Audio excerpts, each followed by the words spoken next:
क्या करूं मैं, राशन खत्म हो गया, कैसे नाश्ता बनाऊं? माइन बेटा, ये नाश्ते से पहले की दवा खत्म हो गई। तुम एक काम करो, सुलेमान भाई के मेडिकल स्टोर से जाके ले आ। अम्मी, राशन तो खत्म हो गया, नाश्ता कैसे बनाऊं? अच्छा, तो फिर एक काम करो, करीम भाई की दुकान से अभी के लिए कुछ ले आओ। बोलना कि जब तुम्हारे अब्बा की पेंशन आएगी तो उधारी वापस कर देंगे। अच्छा खासा ट्यूशन देती थी, कम वक्त इस बीमारी ने वो भी खत्म कर दी। अम्मी, क्या कर सकते हैं, इस वक्त के हालात ही ऐसे हैं। इस कोरोना की वजह से सभी लोग तो तंगदस्ती में गुजारा कर ही रहे ना। अरे बेटा, तो हमारे यहाँ कोई मर्द भी तो नहीं है कमाने वाला। अरे कैसे कटेगा ये वक्त, और ऊपर से ये मेरी बीमारी के खर्चे। अल्लाह मौत ही दे दे। अम्मी, आप तो इस तरह की बातें ना करें। अगर आप ऐसे कहेंगी तो मैं भी कमजोर पड़ जाऊंगी ना। अच्छा, मैं कुछ करती हूँ।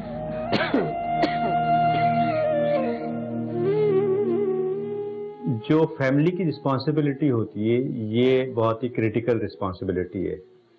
और ऐसी सूरत में कि जब कोई मेल फिगर ना हो फैमिली में, तो माँ की जिम्मेदारी है। माँ जो है बाप का रोल भी प्ले कर रही है, और माँ के तौर पे भी लेके चल रही है। अब बहुत ही ज्यादा वो एक क्रिटिकल मोमेंट होता है कि जब कोई माँ या फैमिली में जो बड़े लोग हैं, रिस्पॉन्सिबल लोग हैं, जिनका काम है फीड करना, अब उस वक्त अगर आपके पास पैसे ना हो, उस वक्त आपके पास रिसोर्सेज ना हो, उस वक्त आप उनको प्रॉपरली फीड ना कर सकें, तो वो कितना क्रिटिकल मोमेंट होता है, ये आम आदमी जब तक उस पे बीते ना तसव्वुर नहीं कर सकता। वालेकुम अस्सलाम। सुलेमान भाई, कल रात को दवा खत्म हो गई स्टोर पे, वो आ गई? हाँ मैं देख, जी वो दीजिए। हाँ आ गई। ये क्या हुआ ये इसका? ले, इसके 200 रुपये। जी लीजिए, शुक्रिया। Thank you.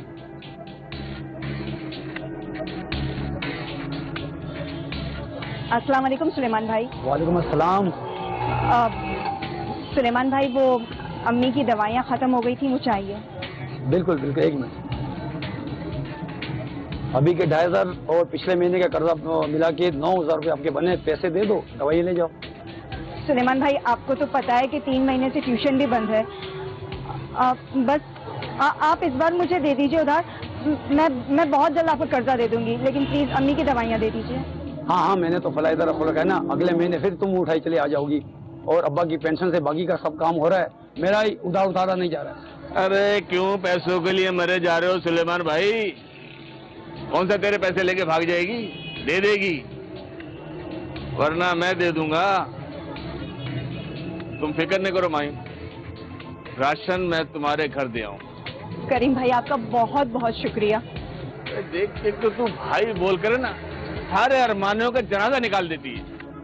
अरे मैं तो तुझे अपनी घरवाली बनाना चाहता हूँ। शर्म नहीं आती आपको, किसी की मजबूरी का नाजायज फायदा उठाते हुए? अरे मैं तो बस, नहीं चाहिए ना मुझे कोई दवाई और ना कोई राशन। चुका दूंगी तुम दोनों का कर्जा।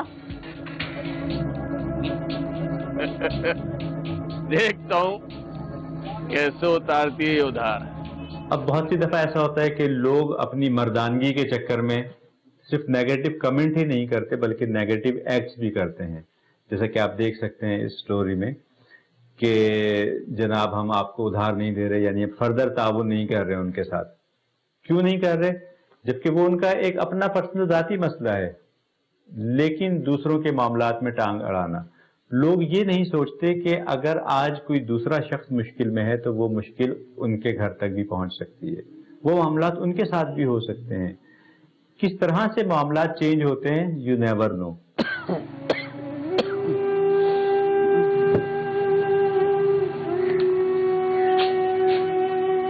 इतनी देर कर दी माही।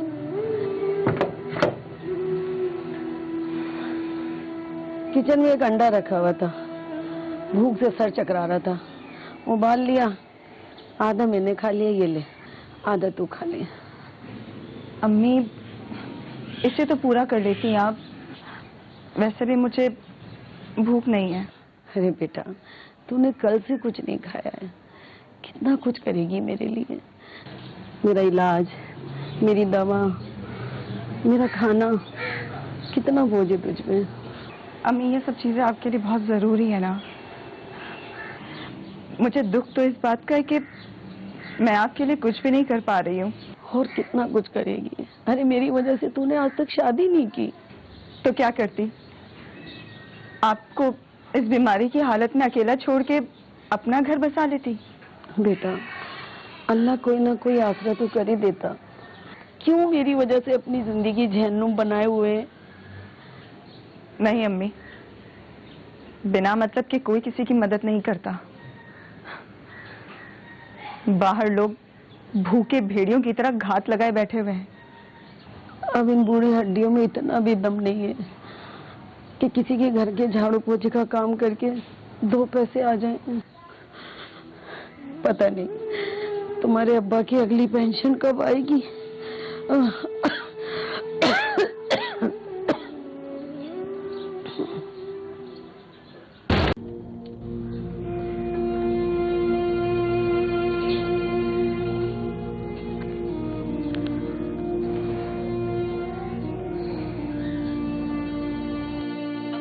अस्सलाम वालेकुम। कैसी हो मरियम? माहीन बात कर रही हूँ। अरे माहीन, वालेकुम अस्सलाम। मैं ठीक हूँ, तुम बताओ कैसी हो? इतने सालों बाद आज मेरी याद कैसे आ गई? हाँ वो, तुम बताओ। मैं ठीक हूँ। इमरान भाई और बच्चे कैसे हैं? अल्लाह का शुक्र है, सब ठीक है। तू बता, शादी वादी की कि नहीं?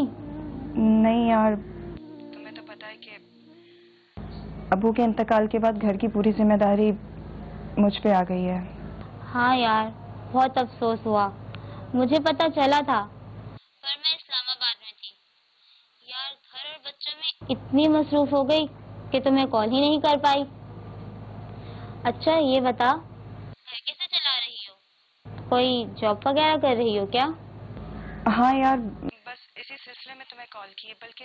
बल्कि ये समझो कि तुम्हारी थोड़ी सी हेल्प चाहिए थी मुझे। कैसी हेल्प? बोल। या वो अब्बा की पेंशन से गुजारा तो हो ही जाता है, बल्कि मैं तो घर में ट्यूशन्स भी दे रही थी, लेकिन अब सब कुछ बंद हुआ है ना, तो कर्जा काफी चढ़ गया है मुझ पे। तू मेरी पैसों की थोड़ी सी हेल्प कर सकती है क्या? कर देती यार, लेकिन काम के हालात तो तुम्हारे सामने ही हैं। और इमरान का काम भी कुछ खास नहीं चल रहा। तनख्वाह महीने से पहले ही खत्म हो जाती है। ठीक है मरियम, मैं समझ सकती हूँ। ये भी शुक्र है कि घर हमारा अपना है, वरना किराए का बोझ भी आ जाता मुझ पे। तो एक काम क्यों नहीं करती, अपना घर किराए पर क्यों नहीं दे देती? किराए पे? अपना घर किराए पे देके हम कहाँ जाएंगे? अरे बाबा, एक रूम दे दे किराए पे। और ऐसे बहुत से लोग होते हैं जो दूसरे शहर से जॉब के लिए आए हुए होते हैं। कोई ना कोई जरूरतमंद होगा, इससे तुम्हारा खर्चा भी चल जाएगा। यार मरियम वो तो ठीक है, लेकिन अम्मी इस बात के लिए नहीं मानेंगी यार। देख, तो आंटी को समझाएगी ना तो वो मान जाएंगी। और मैं आज ही इमरान से कह देती हूँ कि वो न्यूज़पेपर में ऐड दे दे। ठीक है? चल ठीक है। चल अब मैं रखती हूँ, बच्चों को खाना दे दूँ। अल्लाह हाफिज। अल्लाह हाफिज। अब देखें, इंसान वही कुछ करता है जिसके लिए उसका माइंड प्रोग्राम्ड है, और माइंड की प्रोग्रामिंग बचपन से शुरू होती है। यानी पेरेंट्स के साथ जो इंटरेक्शन होता है, सोसाइटी में आपकी जो मूव्स होती हैं, आप स्कूलिंग होती है, सारी चीज़ें आपकी प्रोग्रामिंग में बहुत इम्पॉर्टेंट रोल प्ले करती हैं। अब अगर कभी ऐसी क्रिटिकल सिचुएशन आ जाए कि घर में खाने को नहीं है, तो बहुत आसान है कि कोई भी नेगेटिव फैसला किया जाए, किसी भी नेगेटिव डायरेक्शन में निकला जाए। लेकिन अगर आपकी स्कूलिंग प्रॉपर हुई हुई है, अगर आपका माइंड सेट प्रॉपरली ट्रेंड है, तो आप डेफिनेटली पॉजिटिव ऑप्शंस को पहले फोकस करते हैं। और फिर सबसे पहले ऐसी सिचुएशंस में इंसान जाता है अपने किसी करीबी रिश्तेदार की तरफ या दोस्त की तरफ कि उससे थोड़ी सी हेल्प ली जाए। अब हेल्प बहुत सी दफ़ा फाइनेंशियल सूरत में होती है, बहुत सी दफ़ा आपका एक मशवरा भी बहुत इंपॉर्टेंट रोल प्ले कर सकता है। और जब मशवरों पे बात आए तो हमें हमेशा पॉजिटिव और एम्पावरिंग मशवरे देने चाहिए, ना कि हम कोई ऐसी गलत बात कर दें कि जिससे दूसरे की जिंदगी तबाह हो जाए। अरे कब तक बिठाए रखोगे माहिन को? अरे इज्जत से ब्याह के ले जाऊंगा और तुम फिक्र नहीं करो, तुम्हारा भी ख्याल रखूंगा। ना राशन की परेशानी ना दवा की है, और तुम्हारा भी इलाज अच्छे से अस्पताल में कराऊंगा। अम्मा कुछ शर्मो लिहाज है, यह सब बेच खा आया है तू? अरे मुझे अम्मा कहता है? माहिन से बड़ी तो तेरी पहले बीवी की बेटी है, 2 शादी करके बैठा है और अब मेरी माहिन। 4 कर भी सकता हूँ और 4 संभाल भी सकता हूँ। अरे वो तो तुम्हारे बुरे हालात हैं, इसलिए तुम्हारी मदद करने आया हूँ, वरना जिस उम्र में तुम्हारी लड़की है ना, उसमें ढंग के रिश्ते आसमान से नहीं आएंगे। हमें तुम्हारी मदद की जरूरत भी नहीं है, अपना सामान लो, निकलो यहाँ से। अरे माहिन, मैं तो समझा रहा था कि बस। सुना नहीं तुमने मैंने क्या कहा? निकलो यहाँ से। अगर तुम्हें मेरा एहसान नहीं लेना है तो मेरा जो उधार लिए भी रकम वो दे दो, पूरे 15,000 हैं। अल्लाह के कहर से डर जा करीम, अल्लाह के कहर से। अल्लाह के कैसे डर रहा हूँ, तो 1 हफ्ते का टाइम दे रहा हूँ तुम्हें मैं।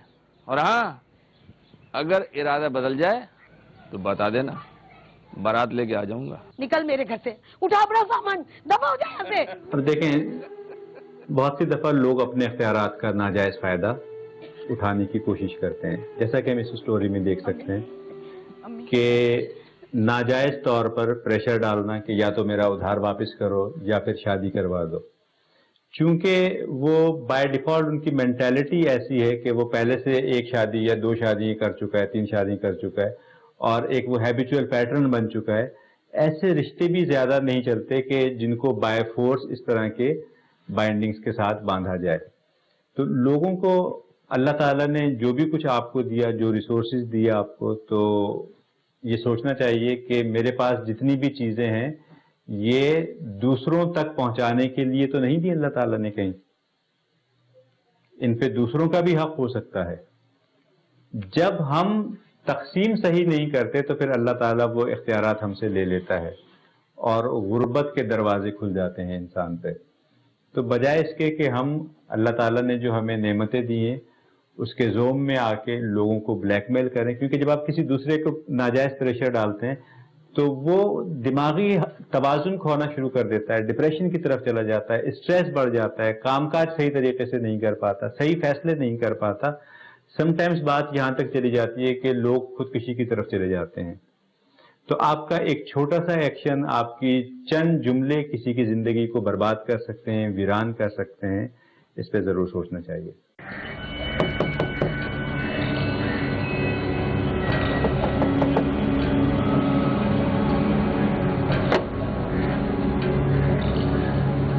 जी अस्सलाम वालेकुम। वालेकुम सलाम। वो रूम रेंट भी देने के लिए शायद आपने अखबार में ऐड दिया था। जी जी, आइए अंदर आइए ना, आइए। Thank you. कौन है माहिन बेटा?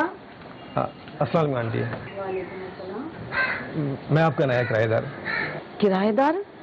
मगर हमने तो कोई। अम्मी, मैं आपको बाद में बताती हूँ। हाँ ठीक है। देखिए, अगर कोई प्रॉब्लम है तो। नहीं नहीं, कोई प्रॉब्लम नहीं है। आप आइए ना, मैं आपको रूम दिखाती हूँ। प्लीज आइए ना, आइए।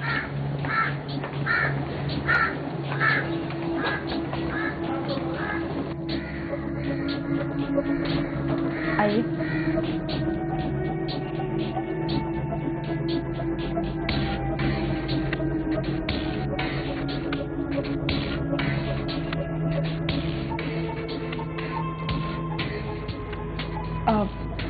आई नो थोड़ा छोटा रूम है। एक्चुअली घर में सिर्फ 2 ही रूम्स हैं, एक अम्मी का और एक मेरा। रेंट पे देना था तो मैं अम्मी के साथ एडजस्ट हो जाऊंगी। वैसे अगर आपको सही नहीं लगा। अरे नहीं नहीं, बिल्कुल परफेक्ट है। मैंने सिर्फ सोना ही तो है, सारा दिन ऑफिस में होऊंगा मैं। वैसे आपको किसी भी चीज की जरूरत हो तो आप अम्मी को या मुझसे कह दीजिएगा। और खाना। अरे नहीं नहीं, खाना मैं खुद कर लूंगा, आप लोग फिक्र ना करें। आपको किसी तरह की परेशानी नहीं होगी। बस एक बात थी कि वो आपके दोस्त वगैरह यहाँ, मेरा मतलब है मैं भी फैमिली वाला हूँ और इज्जतों का पास रखना अच्छी तरह से जानता हूँ। शुक्रिया। सुनिए, एक काम कीजिए आप, ये 5,000 अभी फिलहाल रखने आप, बाकी की पेमेंट इंशाल्लाह मैं कल कर दूंगा। ये एनआईसी एग्रीमेंट बन जाए तो मुझे दे दीजिएगा। अब नहीं, इसकी कोई ज़रूरत नहीं है, आप रख लीजिए। Thank you.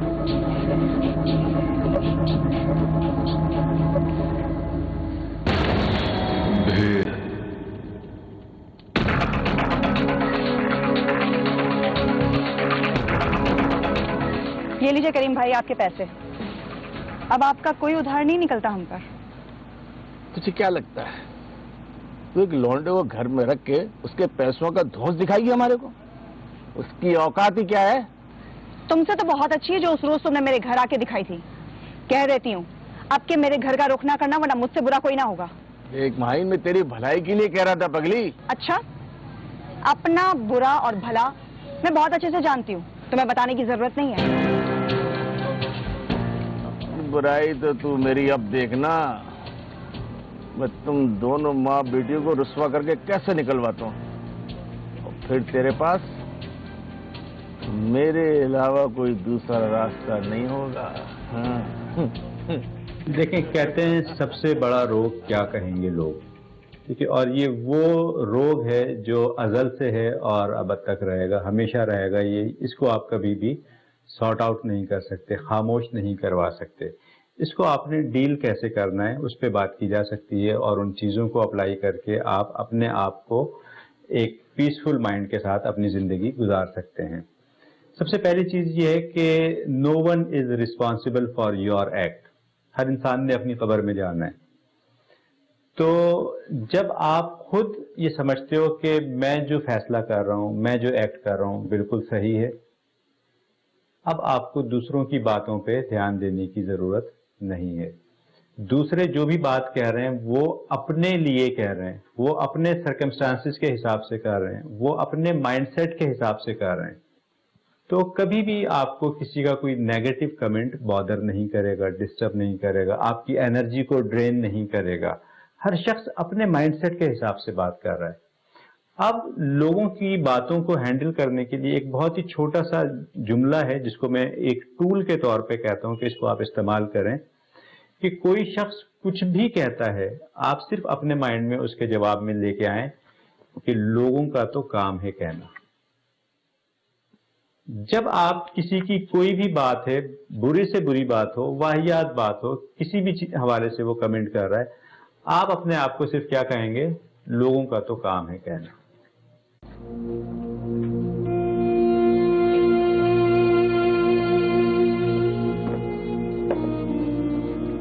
माहिन बेटा, एक अनजान लड़के को इस तरह घर में रखना ठीक होगा? हालात का कुछ नहीं पता, कहाँ से आया है, कौन है, हम तो इसके बारे में कुछ नहीं जानते। अम्मी, वो अल्लाह का एक नेक बंदा है, और आज ये हमें 2 वक्त का खाना भी जो नसीब हो रहा है ना, उसकी वजह भी सिर्फ वही है। और वो शरीफ घर का एक भला लड़का है। एक दिन में तूने इतना अंदाजा भी लगा लिया उसके बारे में, और तूने घर की चाबी भी उसको बनवा के दे दी। अम्मी, मेरी दोस्त मरियम से बात हुई है इस बारे में, और इमरान भाई भी उसे अच्छे से जानते हैं। अब क्यों इतनी फिक्र करती हैं? बेटा, मोहल्ला पड़ोस लोग क्या बातें बनाएंगे? अम्मी, या तो हम अपनी मजबूरी देख लें या फिर मोहल्ले वालों की बातें। और ये सब सामान, राशन? अली ने एडवांस और किराया दे दिया था, तो उसी से लाई हूँ। करीम भाई का मैंने उधार भी चुका दिया है। हाँ, मेडिकल स्टोर बंद हो गया था तो आपकी दवा ला नहीं सकी, सुबह ले आऊंगी। या अल्लाह, तेरा लाख लाख शुक्र एहसान है। अस्सलाम वालेकुम। अरे बेटा, तुम आ गए, आओ हमारे साथ खाना खाओ। नहीं आंटी, मैं फ्रेश होके बाहर होटल पे खा लूंगा। खाने को ना नहीं कहते। अरे बेटा, माहिन ठीक कह रही है, हाथ मुंह धो के आओ, हमारे साथ खाना खाओ। ठीक है आंटी, मैं फ्रेश होके आता हूँ।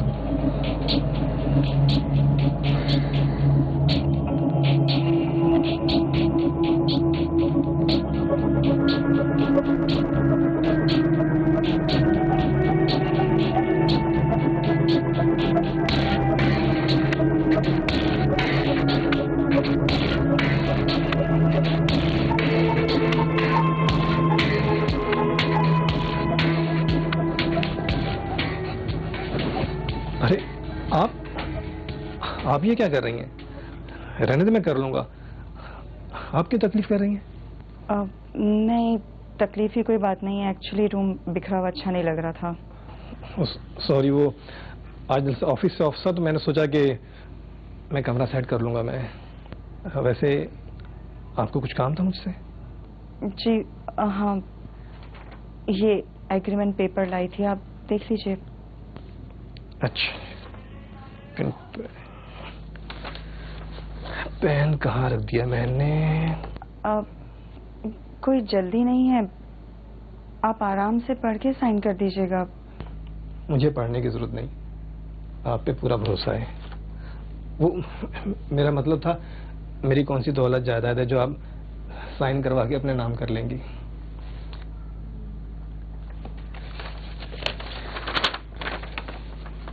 ये लीजिए। Thank you. सुने, मैं बाहर जा रहा था, अगर कुछ सौदा मंगवाना है तो बता दें, मैं ले आऊंगा।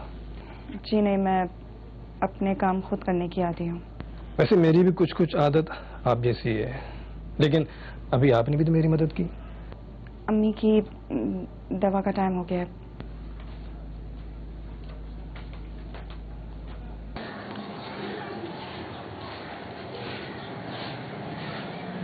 अस्सलाम वालेकुम आंटी। वालेकुम अस्सलाम। अरे बेटा, कहाँ जा रहे हो? कभी हमारे पास भी बैठ जाओ। बस आंटी वो, अरे बैठो ना।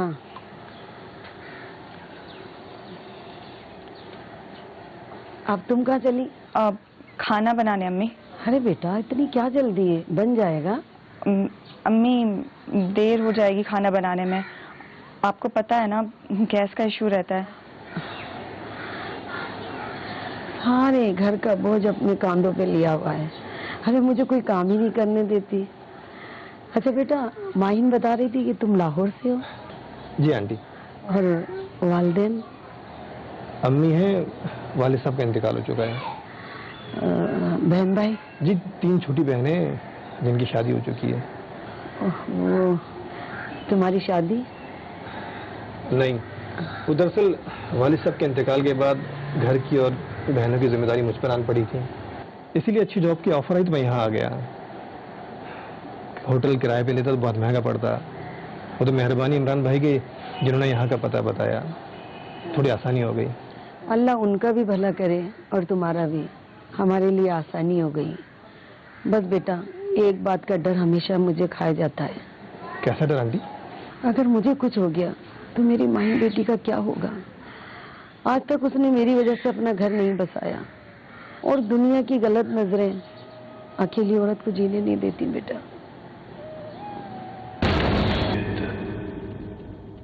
मैंने कहा ना, आप पहले का उधार दे दें, दवाई ले जाएं। सुलेमान भाई, मैं आपका उधार चुकाने ही आई हूँ।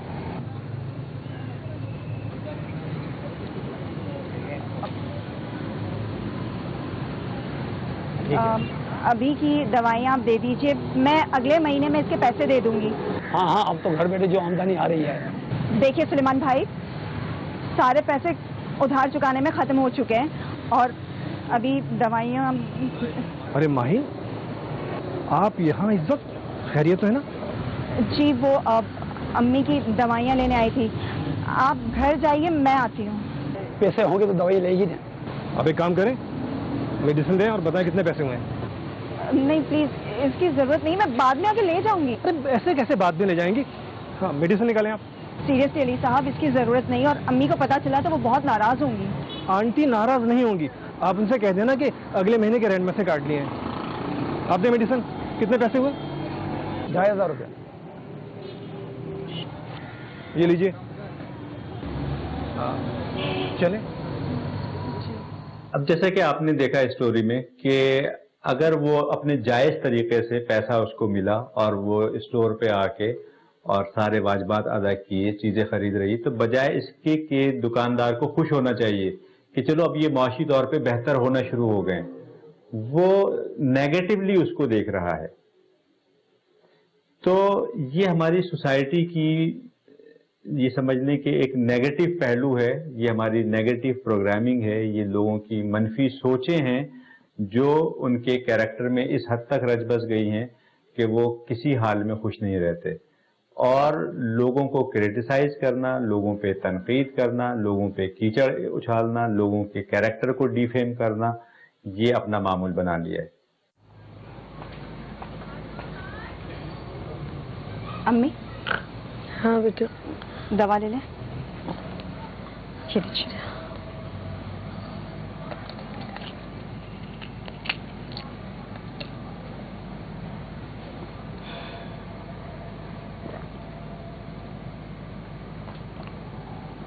जी देखो बेटा। अम्मी, खाना लगा दूं? और बेटा लगा लो, और अली को भी बोले आके खाना खा ले। ठीक है।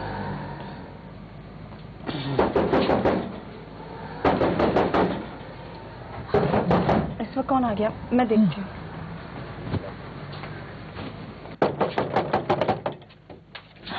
अरे है वो, निकालो उसे बाहर।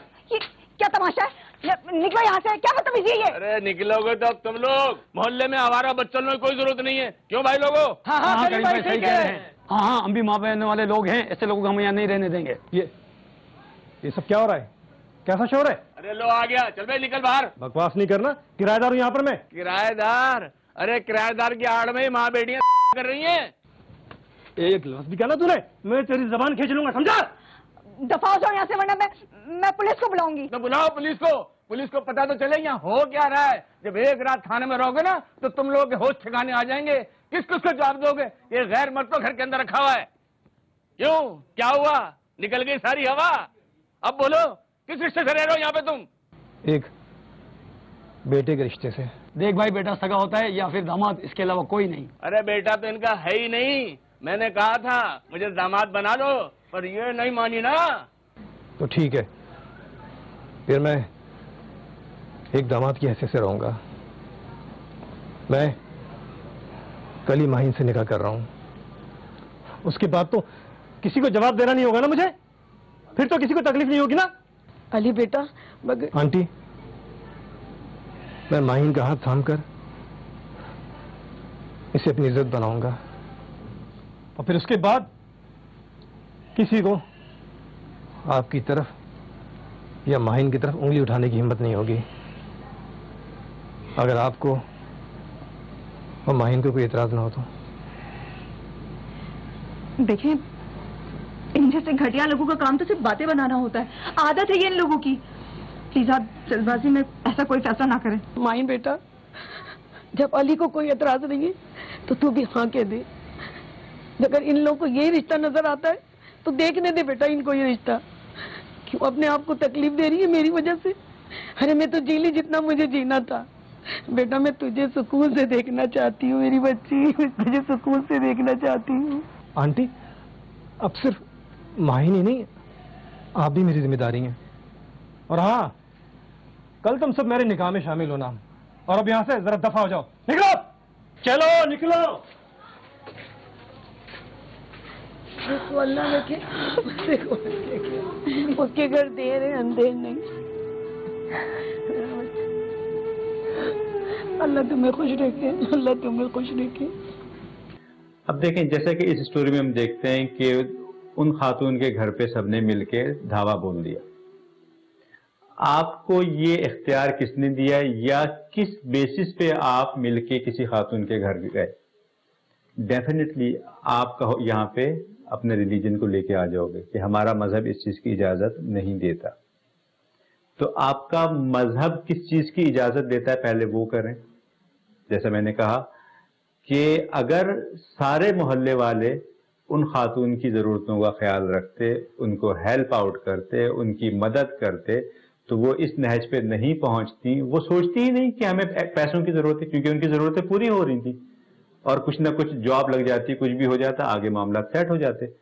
लेकिन जब पैसे की शदीद किल्लत थी, तभी तो उन्होंने सोचा कि अब हम क्या करें। और ऐसे लोगों को सोचना चाहिए कि वो कोई बदकारी का काम नहीं कर रही, वरना किसी भी औरत के लिए बहुत आसान है कि वो ऐसे नेगेटिव रास्तों पे चली जाए। उन्होंने तो एक जायज तरीके से पेइंग गेस्ट को रखा, एक जायज आमदनी के हुसूल के लिए। इसको ना के सपोर्ट करते मोहल्ले वाले, बल्कि उल्टा वो उनके खिलाफ हो गए। और खिलाफ होने में भी आप देख सकते हैं कि वो उस शख्स का ज्यादा हाथ है कि जिसकी नाजायज ख्वाहिश पूरी नहीं हुई, उसने लोगों को वरगलाया और लोगों को उस तरफ राग़िब किया। अब देखें, जैसे हम इस स्टोरी में देखते हैं कि उस आदमी ने अल्टीमेटली अपने आप को पेश कर दिया। तो बेसिकली जो सेंसिटिव लोग होते हैं, इमोशनली प्योर हार्ट रखने वाले लोग होते हैं, तो वो सिर्फ सेल्फिश होके नहीं सोचते, बल्कि अपने साथ साथ दूसरों का भी सोचते हैं कि मेरी वजह से अगर किसी की जिंदगी में बेहतरी आ जाए, मेरी वजह से किसी का घर बच जाए, मेरी वजह से किसी की इज्जत बच जाए, तो अपना रोल प्ले करना चाहिए। और यही सोच अगर पूरी सोसाइटी की हो जाए तो हम एक अच्छे माशरे को तश्कील दे सकते हैं।